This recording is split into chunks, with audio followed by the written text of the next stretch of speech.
if the Europeans can sort of seemingly assure Trump that he doesn't have to do anything, Trump seems more on the side of just supporting the Europeans by allowing them to buy whatever they want from America. They provide the logistical oversight, but the Europeans are doing offensive and defensive capabilities in the context of Ukraine. Do we not see more positive opportunities for Europe? Yeah. If those things happened, that would certainly change the opportunities seen by the rest of the world. But we're quite a long way from it as yet. And you can see lots of things happening to European politics that will make it more difficult, not less. What happens if Marine Le Pen is the next president of France? What happens if the AfD does really well and is in coalition? I'm not predicting that. But it's perfectly possible to imagine things that will fragment Europe. It remains the fact that Europe doesn't have a government, and that's quite important. It can become stronger. But at the same time, I think the US would fight very, very hard against the transfer from dominant dollar to the euro, and it can make life difficult. This is the Global Gambit. No, for sure. As I say, it's... Well, I want to dig into the war in Iran a little bit more, but just on this last point about the sort of strategic competition between the two major players, how much is this, though, dependent on China's relevance, interests, and approach? Because as a big China watcher, at least in the context of great power competition, there's the whole debate about, does China want to become the new global hegemon? Does it want to usurp the Americans, or does it just want to be a status quo power? Does it want to be focused on its near abroad and regional dominance? There's a lot of varying degrees of interest, and this assumption that sort of like the Ray Dalio idea of power cycles or whatever it was, where the US is declining and that's because China's taking over. I don't see it as sort of clearly that binary anymore. As I say, I think America is in relative, it's not doing well, but that doesn't necessarily mean it sort of assumes that one's going down, one going up. Why can't one just be staying like that and the other one's coming up, and it's all relative, right? Well, it's always relative. Power is always relative. So there are two questions there. The first, on which at the moment I consider myself somewhat agnostic, is the relative economic power of the two. And if you're and that's really about relative economic growth and domination in the most advanced sectors. And there I would say, if I add it all together, China is doing really, really rather well, particularly in the latter sense. But its economy's growth has slowed very sharply.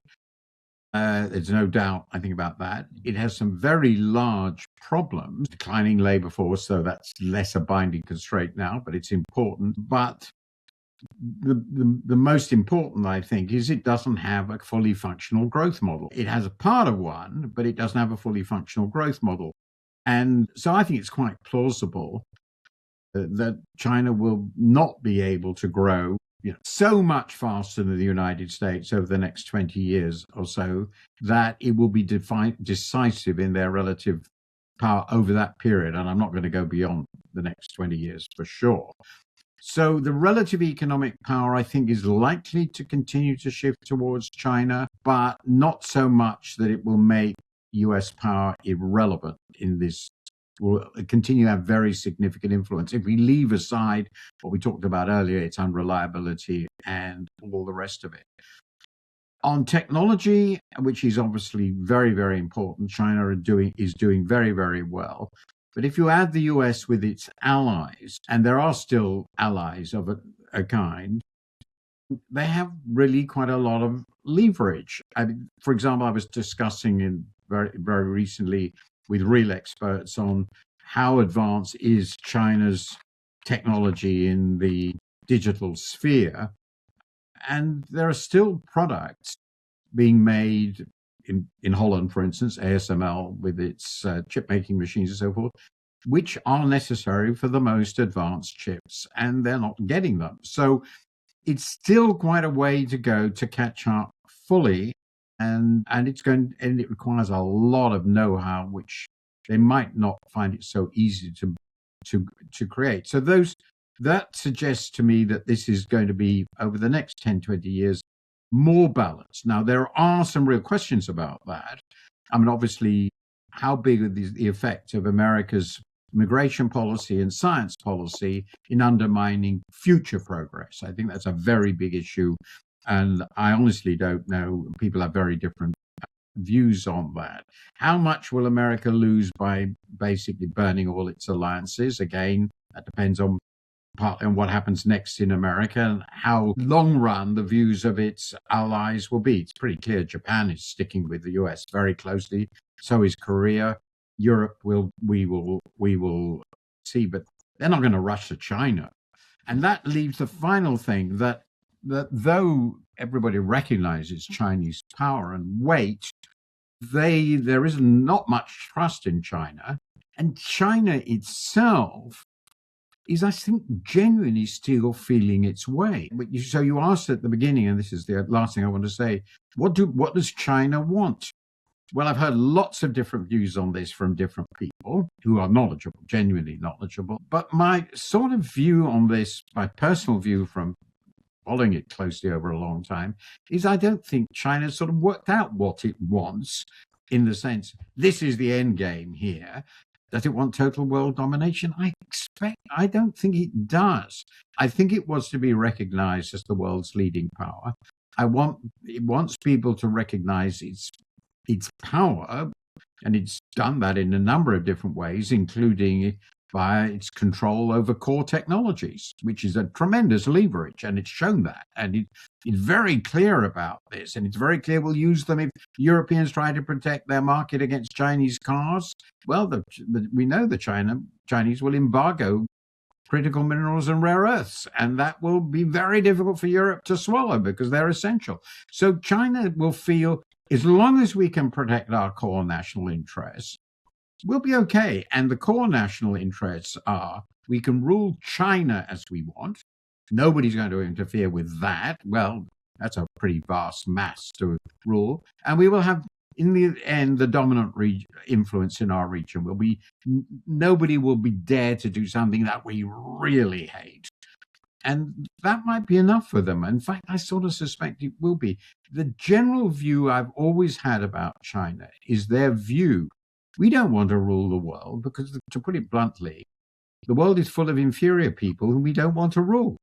We've got quite enough with ruling China, which is a monstrously big problem with a historic tendency to break apart from time to time.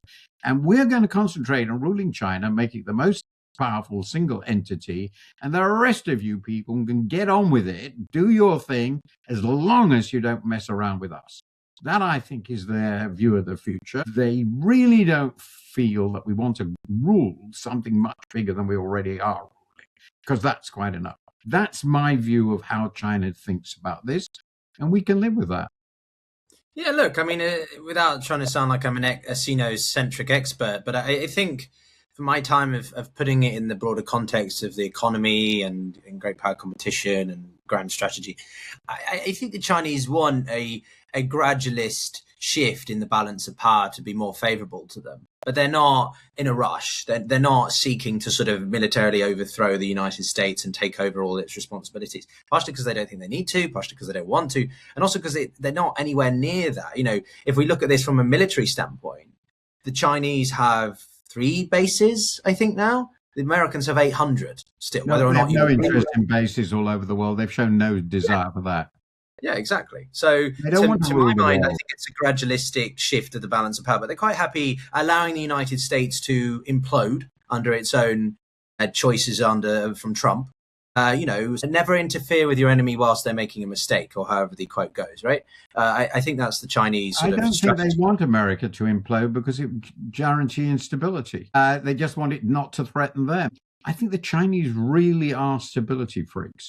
That's what they really want.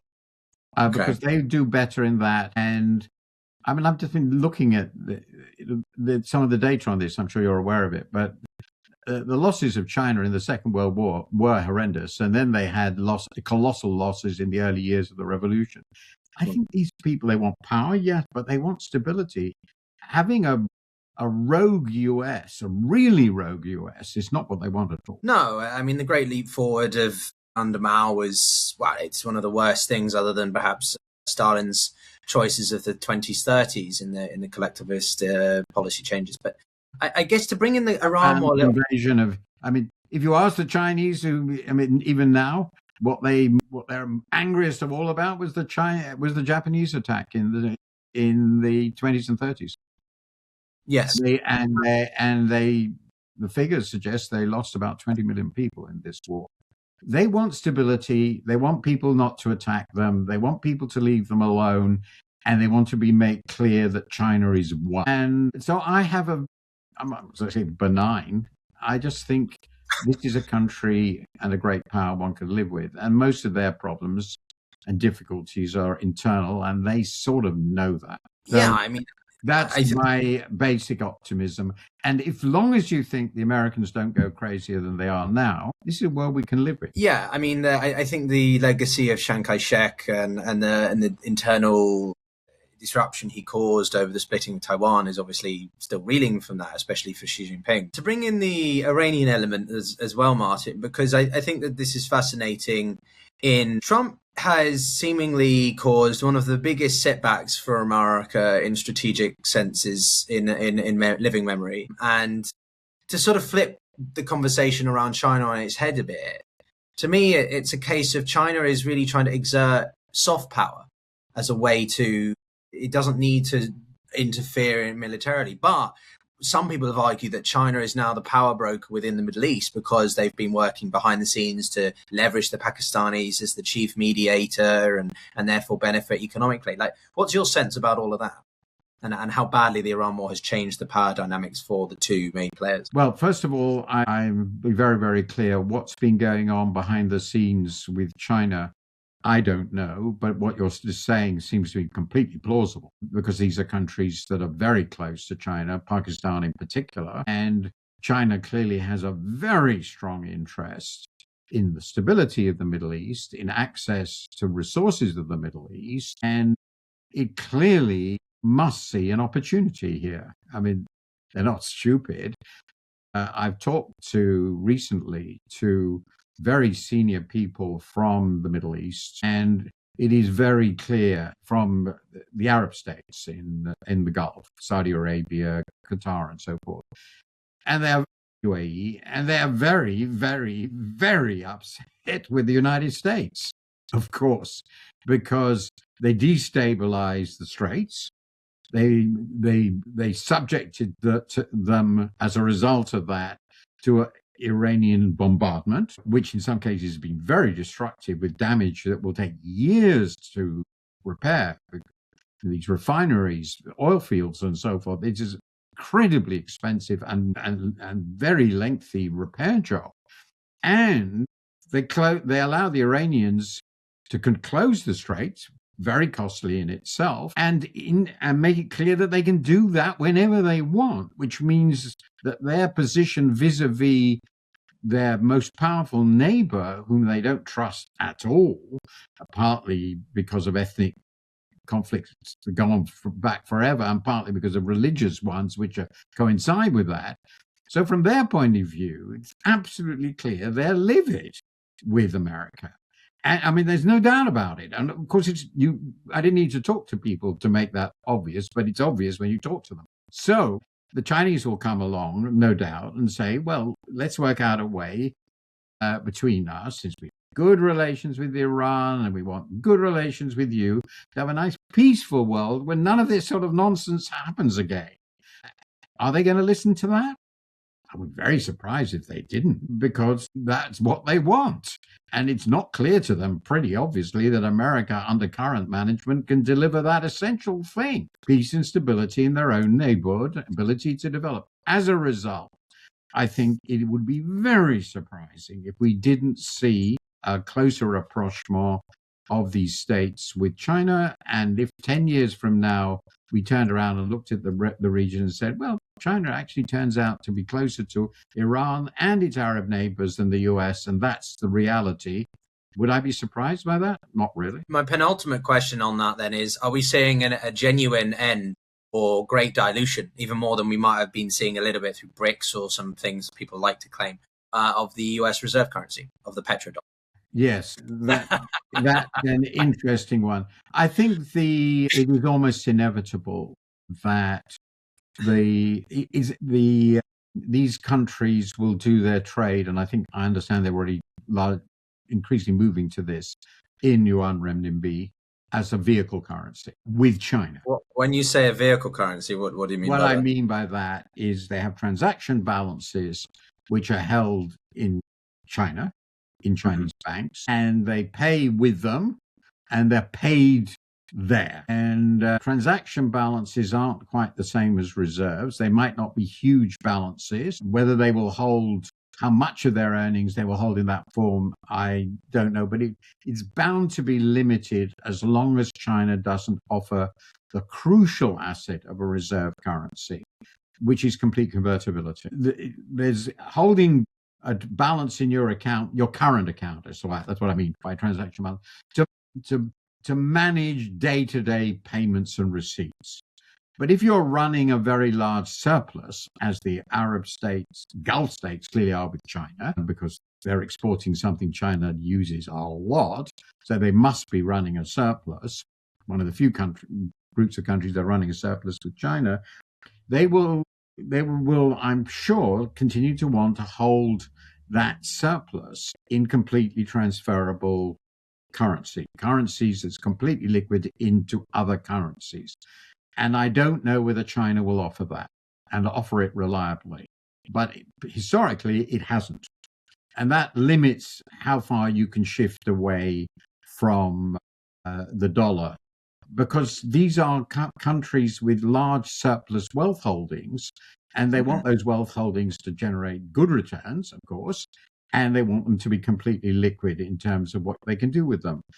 And China has not historically offered either in a reliable way. And that's why I've never felt for a very long time that for China to replace the Chinese currency, replace the dollar, they have to have a revolution in China, which would undermine the ability of the Chinese authorities to control their own economy in the way they want.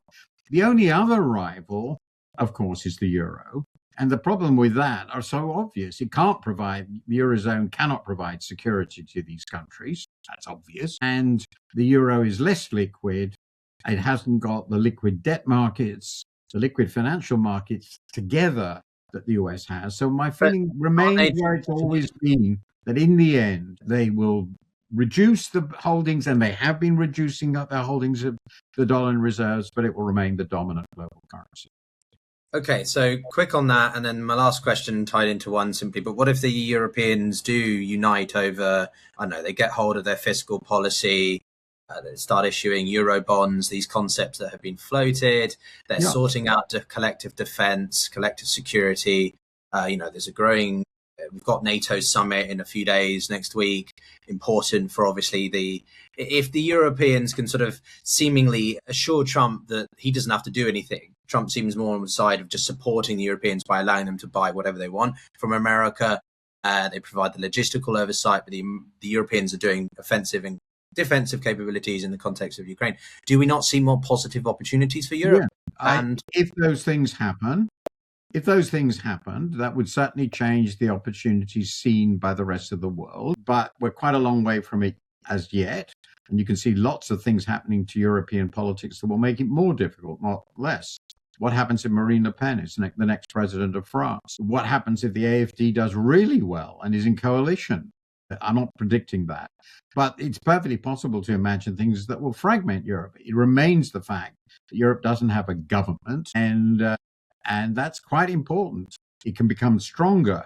But at the same time, I think the US would fight very, very hard against the transfer from dominant dollar to the euro, and it can make life difficult in all sorts of ways, because the US remains a great power and people want access to the US market, including Europeans, of course, and how far they're going to be willing actually to resist the US if it starts imposing costly sanctions, which is how it coerced the Europeans, or risked the threat of it, out of the 2016 agreement on the JPCOA on Iran. So yes, Europe can become stronger. I would very much like it to remain stronger. Displacing the US is still a big stretch. And I think it can only be a slow and carefully managed transition, because properly managed, which is of course not what we're seeing, the US remains a superpower. And one thing we can be clearly sure of, Trump has made it very clear, his Treasury Secretary has too, they intend to hold on to the dominant position of the dollar, and they have to for a very simple reason. They're running a colossal fiscal deficit and have colossal debt. So they have to get people to hold it. And they're working very hard to try and ensure that happens. Quite a tumultuous ending, but I guess very quickly, Martin, the Strait of Hormuz, how big a game changer is that? Do you think if we have a oil supply route, gas supply route that is now tolled and impacts on maritime security supply chains of that level, does that fundamentally transform the global economy in any way, or not as much? Because if that happens, and it's clear that's the outcome, and if the Iranians weaponize it it depends how they do, it's certainly a game changer. My assumption, and we're seeing some of that, is if that is clearly the case, the vulnerabilities remain, there's no doubt.